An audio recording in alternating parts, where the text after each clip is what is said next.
네, 안녕하세요. 저 유진투자증권에서 애널리스트 정의훈이라고 합니다. 인사드리겠습니다. 방금 전에 사실 그 출석 체크 이벤트 혹시 저도 되는지 한번 확인해 봤는데 제 사진이 너무 크게 나와서 뒤로 가기 빨리 눌렀거든요. 그래서 오늘 이렇게 다 참석해 주셔서 감사드리고 또 이렇게 자리 마련해 주신 주최해 주신 분들도 되게 감사 인사 말씀드리겠습니다.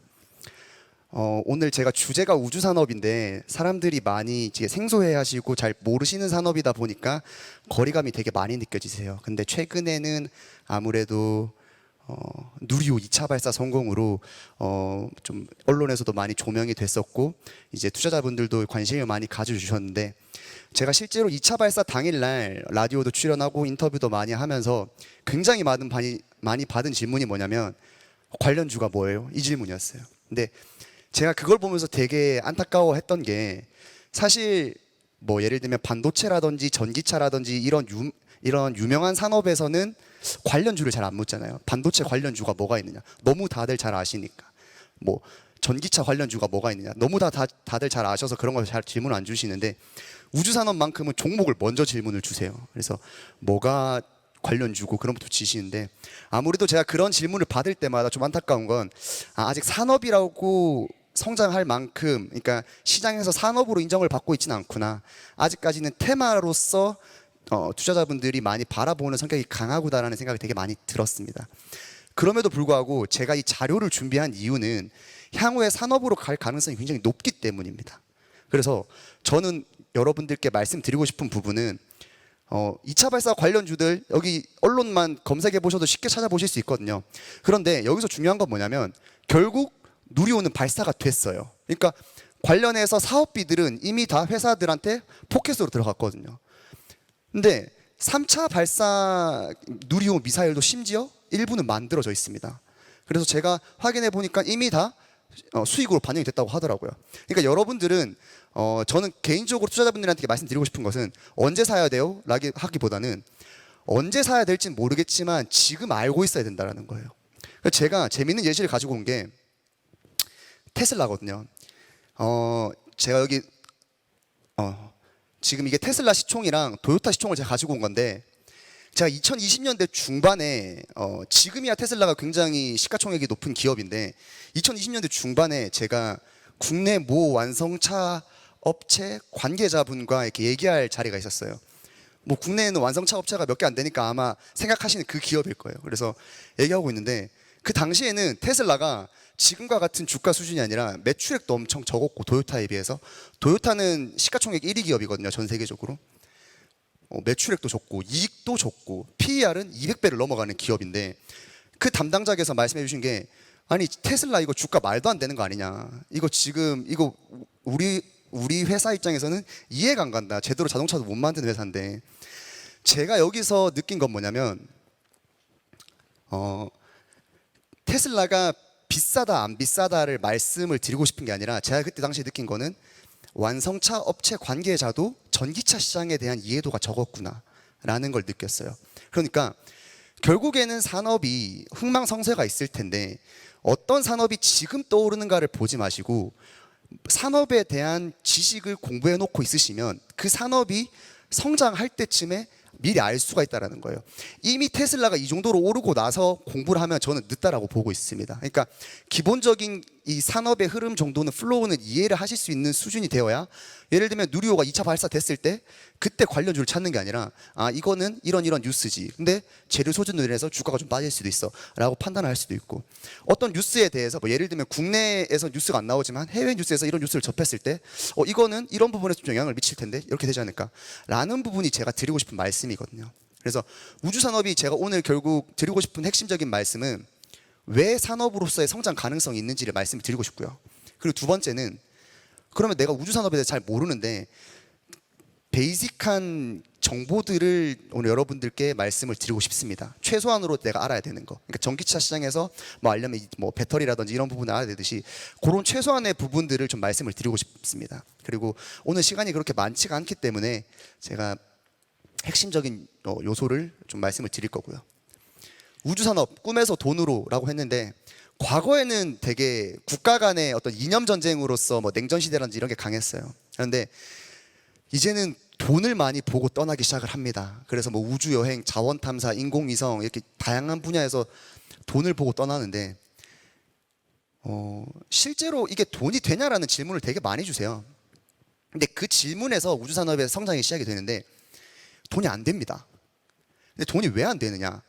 우주로 가면 돈이 벌릴 수 있는 게 없어서 그러는 게 아니라 결국에는 비용 때문이에요. 그러니까 이게 가면 돈을 많이 벌 수 있는데 가는데 돈이 너무 많이 드는 거예요. 그러니까 과거에는 뭐가 진입장벽이었냐? 기술력이었습니다. 과거에는 기술력이 진입장벽이었는데 이제는 기술력은 어느 정도 많이 올라왔어요. 왜냐하면 우리나라도 성공할 수 있는 수준에 올라왔는데 문제는 결국에 비용이거든요.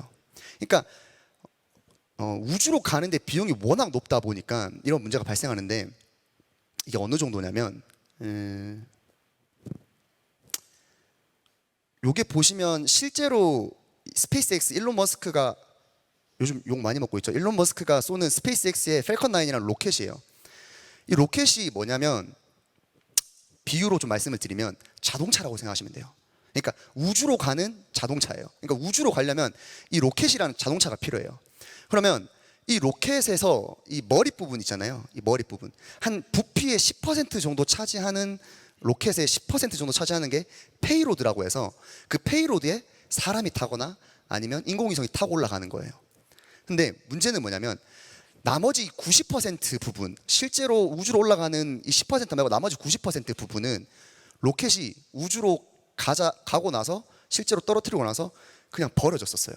바다 위에. 실제로 누리호 같은 경우에도 목표 궤도에 인공위성을 올려보내고 나서 그냥 바다에 버려집니다. 그러다 보니까 발사할 때마다 뭔가를 하려면 발사를 해야 되는데 가야 되는데 돈이 너무 많이 드는 거예요.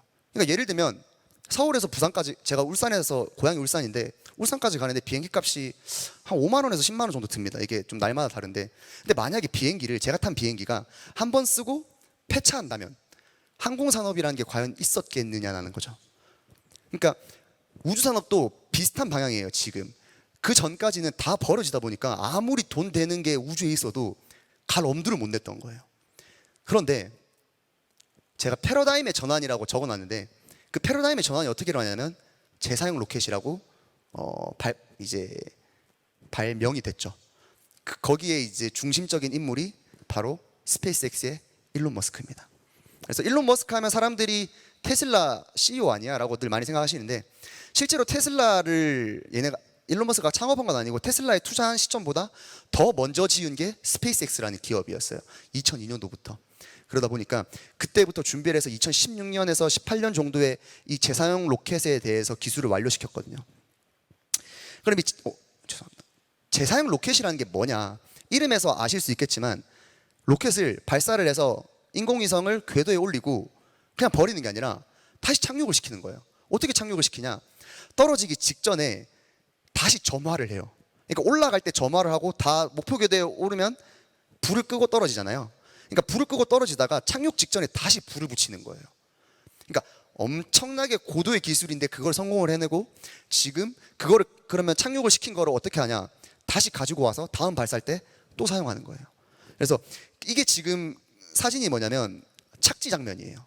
이게 지금 바지선 위에 착지한 건데 바다 위에 바지선 위에 이게 지금 실제로 그 펠컨 9이라는 로켓이 자동차가 이게 딱 서 있는 모습을 보시면 이거를 다시 가지고 와서 발사를 해요.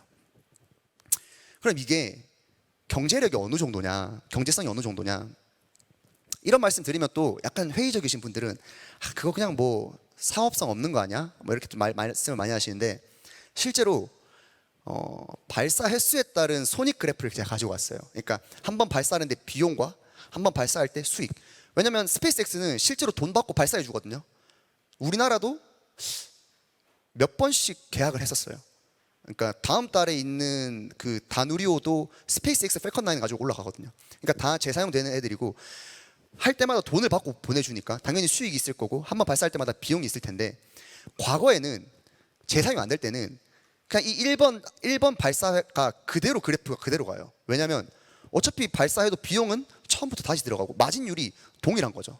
왜냐하면 발사했을 때 수익 그대로, 발사했을 때 비용 어차피 새로 다시 만들어야 되니까 그대로. 그러다 보니까 마진율이 안 올라갔는데 이제는 재사용을 하면서 초기 이제 투자 비용이 굉장히 줄면서 마진율이 굉장히 빠르게 늘어나고 있는 그런 상황인 거죠. 그래서 실제로 최근에 발사한 게 어제입니다. 그러면 더 그 전은 언제냐? 저번 주 목요일이에요. 그러니까 엄청 많이 발사를 하고 있고 실제로 엄청나게 상용화가 많이 되어 있어요. 그럼 여기까지 말씀을 드리면 또 생각하시는 게 스페이스X 사야 되나? 이렇게 많이 생각하시는데 스페이스X는 비상장 기업입니다. 그리고 스페이스X를 살 수 있으면 좋겠지만 전 또 그렇게 또 말씀드리진 않아요. 왜냐하면 살 수도 없으니까. 그런데 여기서 중요한 건 뭐냐면 이 재사용 로켓이라는 것은 결국 우주 산업을 발전시켜주는 교두보 같은 거예요. 그러니까 제가 비유적으로 뭘 말씀을 많이 드리냐면 이 재사용 로켓으로 인해서 전반적으로 우주 산업에 우주에 진출하는 비용 자체가 낮아진 건데 이걸 뭘로 이해하시면 되냐면 과거에 60년대에 경부 고속도로가 개통됐잖아요. 경부 고속도로가 개통됐는데 경부 고속도로에 투입되는 사업비 자체는 전체 대한민국 경제에 비교했을 때는 그렇게 크지 않아요. 그런데 경부 고속도로가 개통됨으로써 대한민국 산업이 굉장히 빠르게 발전을 할 수 있었거든요. 재사용 로켓도 그런 관점에서 보셔야 돼요.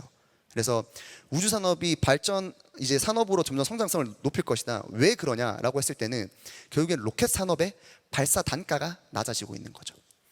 물론 우리나라도 누리호를 발사했지만 누리호는 발사 단가가 굉장히 상대적으로 높겠죠. 이 스페이스X보다는. 그런데 긍정적인 거는 이게 전반적으로 전 세계적으로 발사 단가가 낮아짐으로써 점차 발사 단가가 낮아지면 산업의 수익성이 다 같이 올라갈 테고 결국에는 산업이 성장할 수 있는 밑거름이 된다. 그러면 여기서 우리가 궁금한 거는 그래서 결국에는 어디가 성장을 할 것이냐 많은 말씀 많이 주시는데 저는 인공위성이 시장이 제일 먼저 성장한다고 보고 있어요. 물론 여기 계신 분들 중에서는 뭐 우주 여행 아니면 광물 탐사 뭐 화성 뭐 이런 거 생각하실 텐데 결국엔 차이가 뭐냐면 그런 것들은 다 사람이 직접 가야 돼요. 사람이 직접 가야 되는데 인공위성 같은 경우에는 무인 우주 산업이다 보니까 상대적으로 산업을 발전시킬 수 있는 속도가 훨씬 빠르고 그리고 결국에는 우주 산업이 우주에서만 뭘 하는 게 아니라 지구와 얼마나 영향이 있느냐고 거거든요. 그래서 이 인공위성이라는 게 굉장히 지구와 많은 영향이 있기 때문에 저는 인공위성 시장이 굉장히 빠르게 성장할 것이다. 실제로 인공위성 지구에 떠 있는 인공위성의 개수 추이를 제가 그래프로 가지고 온 건데 이게 2021년 기준으로 돼 있는데 2022년 기준으로 이거보다 한 이 정도 있거든요. 그러니까 재사용 로켓이 발사되고 나서 기하급수적으로 오르고 있어요. 기하급수적으로 많아지고 있고 인공위성의 개수가 어제도 스페이스X가 발사해서 한 60개 더 추가시켰습니다. 그러니까 엄청나게 많아지고 있다라는 것을 보시면 좋을 것 같아요. 그런데 솔직히 인공위성 저희 잘 모르잖아요. 인공위성이 뭐 하는 건지 잘 모르시는 분들이 많으셔가지고 제가 인공위성에 대해서 좀 간략하게 설명을 먼저 드리고 갈게요. 인공위성은 지구 주변을 돌면서 어떤 다양한 기능을 하는 그러니까 모형물이라고 보시면 돼요. 그러니까 지구 주변을 돌면서 역할을 수행하는 애들인데 말이 되게 어려울 수 있는데 보통 저희가 어떻게 표현하냐면 땡땡 궤도 땡땡 위성이란 말을 많이 써요. 여기서부터 살짝 머리가 아파지는데 앞에 있는 땡땡 궤도는 뭐냐면 쉽게 설명드릴게요. 위치를 나타내요. 위치. 인공위성이 어디에 떠 있느냐. 근데 두 가지만 아시면 되거든요. 지구 가까이서 떠 있느냐 아니면 지구 멀리서 떠 있느냐 이 차이예요. 지구 가까이를 돌고 있다. 그러면 저궤도 위성이고요. 지구 멀리서 돌고 있다. 정지궤도 위성입니다. 뭐 이름까지 외우실 필요는 없고 가까이서 도는 애가 있고 멀리서 도는 애가 있구나. 그 정도만 아시면 되는데 그럼 그 둘의 특징이 뭐가 어떤 차이가 나냐면 가까이서 도는 애들은 고도가 한 200에서 2000km 되는데 이것도 중요한 게 아니고요. 멀리서 도는 한 35,800km 됩니다. 근데 35,800km를 도는 위성은 특징이 있는 게 제가 지구고 제 이 리모컨이 위성이라고 했을 때 35,800km를 도는 위성은 지구가 자전을 하듯이 이렇게 돌고 있어요. 그러니까 정확하게 말하면 위성이 지구를 한 바퀴 도는 주기가 지구의 자전 주기인 24시간으로 일치해요. 그러니까 얘는 24시간마다 지구 위를 도는 거예요. 그러면 지구에서 봤을 때 얘가 어떻게 있는 것처럼 보이냐면 가만히 있는 것처럼 보여요. 지구에서 봤을 때. 왜냐하면 지구도 제자리에서 한 바퀴 돌고 얘도 24시간마다 한 바퀴씩 도니까. 멀리 있는 애의 특징은 지구에서 봤을 때 가만히 있는 것처럼 보여요. 근데 가까이 있는 애들은 지구를 얼마나 자주 도냐면 90분에 한 바퀴씩 돌아요. 1시간 반마다. 그러니까 지구에서 봤을 때 얘는 잠시도 머리 위에 안 있는 거예요. 계속 돌아요. 계속. 그러다 보니까 과거에는 어디로 많이 쐈었냐면 멀리 많이 쐈어요. 멀리. 왜냐면 이 멀리 쏘는 정지궤도 위성은 내가 한 기만 쏴도 내가 원하는 지역을 커버할 수 있는 거예요. 가까이 있는 데를 쏘면 잠시도 가만히 안 있으니까 내가 원하는 지역을 커버할 수 없는 거예요. 그러다 보니까 멀리 많이 쐈습니다. 그리고 멀리 쏘면 또 장점이 면적이 넓어요. 커버할 수 있는 면적이. 근데 최근에는 다 가까이 쏘고 있어요. 왜 그러냐면 가까이 쏘았을 때 가장 큰 장점이 통신 신호가 세요. 그러니까 멀리 있다 보니까 레이턴시라고 하는데 왔다 갔다 하는데 통신 신호가 되게 느리잖아요. 그러니까 멀리 있는 건 그런 단점이 있어요. 근데 가까이 있는 거는 빠르게 왔다 갔다 하니까 통신 신호가 굉장히 세요. 그러니까 이 인공위성으로는, 그러니까 과거에 멀리 쏜 위성으로는 서비스를 못했던 게 가까이 있는 위성들은 할 수 있는 거예요. 그러면 잠시도 머리 위에 안 있는 이 특징, 이 단점은 어떻게 해결할 수 있느냐? 많이 쏘면 되는 거예요. 그러니까 과거에는 한 기 발사하는 게 너무 비싸다 보니까 많이 쏠 엄두를 못 냈는데 요즘에는 어때? 많이 쏘면 되지. 그래서 요즘에는 그래서 트렌드가 저궤도로 많이 쏘고 있는 거예요. 그래서 저궤도 위성이라는 게 가까이 있는 애들이고 요즘 최근의 트렌드가 저궤도구나. 이 트렌드가 많아지고 있고 결국엔 통신 신호가 빠르다라는 게 핵심인 거구나 라고 생각하시면 되고요. 거기서 이제 좀 파생되는 게 이 저궤도 통신 위성이라는 개념인데 또 말이 어렵죠. 갑자기 저궤도까지 위성을 하라는데 통신 위성? 앞에 있는 땡땡 위성은 뭐냐면 역할이라 생각하시면 돼요. 그러니까 예를 들면 통신 역할, 뭐 예를 들면 지금 제가 가지고 있는 휴대폰 아니면 여러분들이 쓰고 있는 노트북 이런 것도 전부 다 통신 기기잖아요. 뭐 할머니 집에 가면 스카이라이프 다 통신 위성으로 받는 거거든요. 그러니까 그런 통신 역할을 하는 위성이라고 생각하시면 됩니다. 그래서 저궤도 통신 위성이라는 게 결국에는 들어보신 분들이 있으신지 모르겠는데 스페이스X가 스타링크라는 프로젝트를 많이 하고 있죠. 이 스타링크가 대표적인 저궤도 위성 통신 사업자입니다. 여기서부터 좀 머리가 좀 아파지실 수 있는데 결국 저궤도 위성 통신 사업을 한 단어로 요약하면 뭐 하는 사업이냐면 인터넷 사업이에요. 인터넷 사업.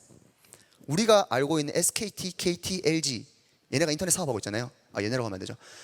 사업을 하고 있잖아요. 그 인터넷 사업이냐? 맞습니다. 똑같은 인터넷 사업이에요. 그런데 인터넷을 제공하는 방식이 달라요. 그러니까 저도 지금 제 휴대폰을 SKT를 쓰고 있는데 SKT를 쓸 수 있는 거는 무선 통신일까요? 유선 통신일까요? 무선 통신이라고 생각하시기가 쉬운데 사실은 유선 통신이에요. 왜 그러냐면 제가 무선인 거는 가까운 기지국까지만 무선이에요. 아마 이 건물 안에 그 기지국 기계가 있을 거예요. 우리나라는 워낙 그 기계가 자주 있어서 이게 우리가 전부 다 무선으로 생각하는데 그 기지국까지만 무선이고 나머지는 전부 다 광 케이블로 연결돼 있어요. 그래서 막 광 케이블 얘기 많이 들어보셨죠? 그러니까 전 세계가 광 케이블로 뒤덮여 있습니다. 그러니까 우리가 쓰고 있는 유선이에요. 근데 이 유선 통신의 단점이 몇 가지가 있는 게 첫 번째는 물리적으로 이 통신망을 건설할 수가 없는 데가 있어요. 뭐 예를 들면 뭐 히말라야 아니면 뭐 바다 위라든지 아니면 뭐 사막이라든지 아니면 비행기 위 이렇게 통신망을 구축할 수 없는 데가 있잖아요. 그런 곳에서는 우리가 인터넷을 소위 말하는 인터넷을 사용할 수가 없어요. 물리적으로 불가능하니까. 그리고 두 번째는 또 어디가 있냐면 물리적으로 설치는 가능한데 경제력이 안 되는 지역이 있어요. 예를 들면 미국처럼 땅이 워낙 넓어서 설치를 하면 한 가구만 쓸 수 있는 거예요. 그럼 통신사 입장에서는 굳이 내가 저기다 왜 설치해줘야 돼라고 생각하겠죠. 그리고 사람은 많아도 뭐 인도처럼 사람은 많아도 그 인구 내에서 수요가 많이 없는 경우가 있어요. 통신망을 설치해도. 그러니까 경제적인 문제로 결국에는 전 세계적으로 아직까지도 인터넷 음영 지역이 굉장히 많아요. 60%를 갓 넘기는 수준입니다. 그런데 이 저궤도 위성 통신 사업이라는 거는 원리가 내가 통신 신호를 가까운 기지국에 주는 게 아니라 어디로 바로 쏘냐면 위성으로 쏴요. 위성에는 제가 뭐라고 말씀드렸죠? 저궤도에 굉장히 많은 위성들이 떠 있잖아요. 그 위성이 내 신호를 받아서 바로 데이터 센터로 연결을 해주는 거예요. 그러다 보니까 이거의 장점은 뭐냐면 일단 물리적인 제약이 없습니다. 왜냐? 내가 바다 위에 있어도 어차피 머리 위에 위성이 떠 있을 거고 내가 비행기 위에 있어도 머리 위에 위성이 떠 있을 거고 히말라야에 있어도 위성이 떠 있으니까 물리적인 제약이 없다라는 장점이 있고요. 최근에 그래서 뉴스가 나온 게 우크라이나 최근에 전쟁하고 있는데 어디에 도움을 요청했냐면 스페이스X에 요청을 했어요. 왜냐하면 걔네는 전쟁으로 인해서 지상망들이 전부 다 파괴됐거든요. 근데 파괴 못 시킬 수가 있는 게 위성인 거죠. 그럼 걔네는 통신을 당연히 군사적으로 통신해야 되는데 그 통신망을 누구한테 빌렸냐? 스페이스X한테 빌린 거예요. 스타링크한테. 그러니까 그런 식으로 물리적인 제약이 없다는 게 장점이 하나가 있고 두 번째는 이미 위성망은 다 깔려 있으니까 아무리 돈이 안 되는 지역이라도 나는 안테나 하나만 있으면 그냥 서비스를 진행할 수 있는 거예요. 왜냐면 이미 위성을 다 깔아놨으니까. 꼭 굳이 이 지역이 사람이 많이 없어도 되는 거예요. 그러다 보니까 지금에 있는 우리의 통신망의 대체제로서 지금 떠오르고 있는 게 바로 이 저궤도 위성통신 사업자입니다. 그거를 지금 제일 열심히 하고 있는 게 일론 머스크의 스타링크가 있고 영국에도 원앱이 있고 요런 퍼스트 무버들이 있고 세컨드 무버들이 있는 거죠. 그래서 여러분들은 지금 사실 이거를 좀 디테일하게 설명을 드리자면 너무 많아요. 너무 많기 때문에 제가 오늘은 좀 요약해서 요런 사업들이 개념을 좀 잡아 드린 거고, 뭐 저기도 위성통신에 대해서 말씀드렸는데 그 외에도 뭐 관측 위성도 있습니다. 관측 위성은 뭐냐? 쉽게 말해서 우주에서 지구로 사진을 찍는다 생각하시면 돼요. 그러니까 예를 들면 왜 그런 뉴스 보셨잖아요. 뭐 북한의 핵 그 뭐 실험을 미국이 관측 위성을 통해서 포착을 해서 뭐 대북 제재를 간다. 아마 이런 뉴스들 보셨을 거예요. 아니면 뭐 최근에 우크라이나 전쟁 때 러시아의 군의 움직임을 뭐 관측 위성을 포착을 해서 뭐 이렇게 좀 활용을 했다. 그런 뉴스들을 보셨을 텐데 그건 거예요. 그러니까 제가 저궤도 위성은 지구를 가까이서 돈다고 했잖아요. 그러다 보니까 사진을 찍으면 보여요. 그러니까 그 역할을 하는 게 관측 위성인 거고, 어디서 수요가 많을까? 이 관측 위성은 군사적인 용도로 제일 많이 쓰입니다. 일단은 왜 그러냐면 제가 저궤도 가까이서 도는 위성의 가장 큰 특징이 뭐라고 했죠? 90분에 한 바퀴씩 지구를 도는 거예요.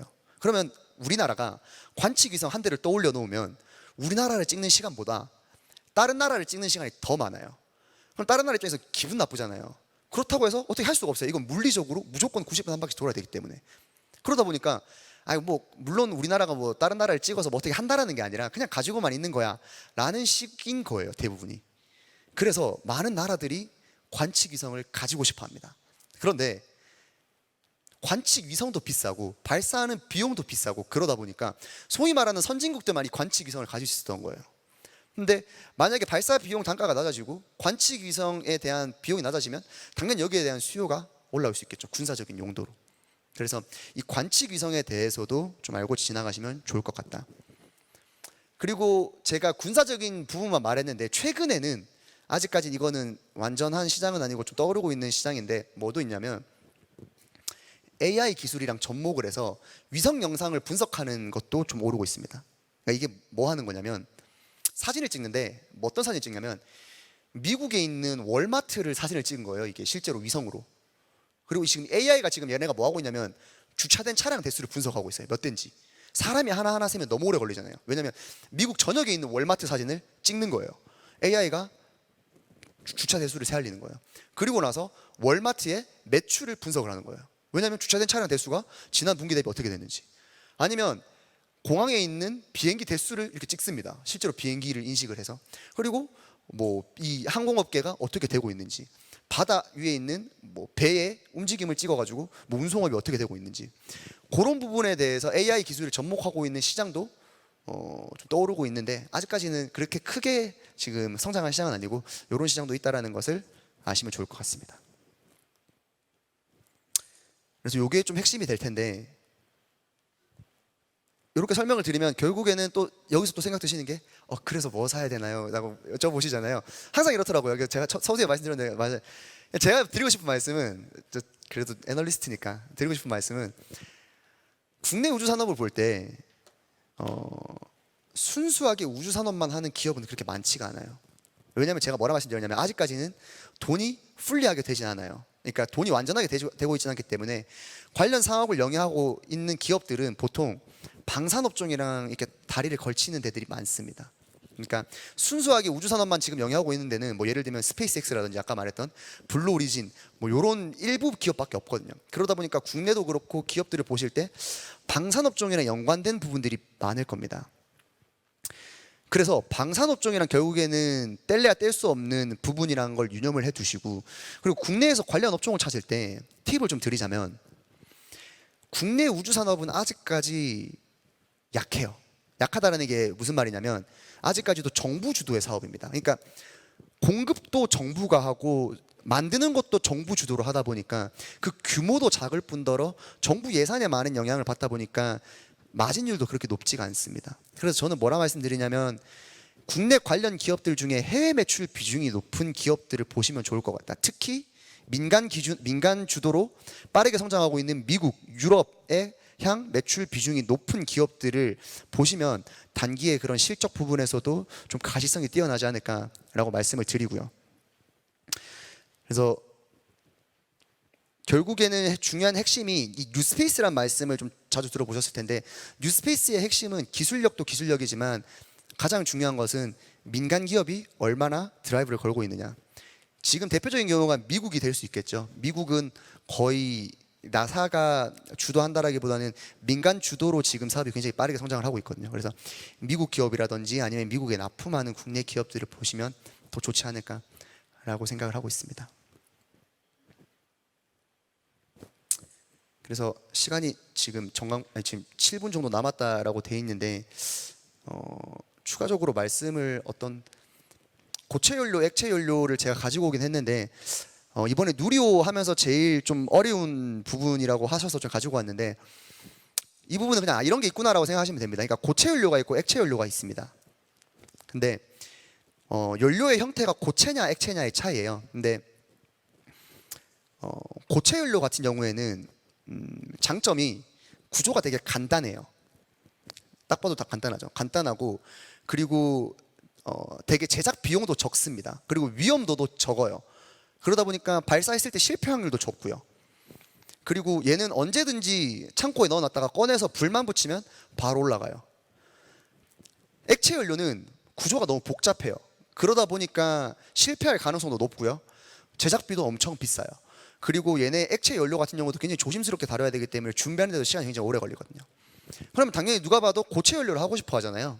근데 요즘에는 전부 다 액체 연료를 개발하는 단계입니다. 왜 그러냐면 액체 연료가 결국에는 핵심은 뭐냐면 재사용이 가능하거든요. 재사용이 가능하다라는 장점이 있고, 그리고 이제 더 힘도 더 셉니다. 장거리 발사할 때 더 세기 때문에 고체 연료와 액체 연료에 이런 차이가 있다. 그러니까 지금 누리호가 이번에 얼마 전에 성공한 거는 액체 연료로 성공을 했습니다. 그래서 굉장히 어려운 기술로 성공했다라고 생각하시면 될 것 같고, 다음 단계는 국내 우주산업 발사체 사업에서 다음 단계는 일단 성공률을 높이는 방향이 있을 거고, 그리고 그 다음 단계가 재사용으로 가는 단계가 되지 않을까라고 보고 있습니다. 그래서 국내 우주산업이 아직까지 물론 갈 길은 멀지만 제가 말씀드리고 싶은 부분은 결국에는 언제 올지 모르는 그런 모멘텀 상황에서 여러분들이 유연하게 투자에 대처하실 수 있기 위해서는 이런 부분에서 좀 관련된 지식들을 많이 습득을 하시는 게 좋지 않을까라고 생각을 해서 이번 발표를 준비를 했습니다. 이상 들어주셔서 감사합니다.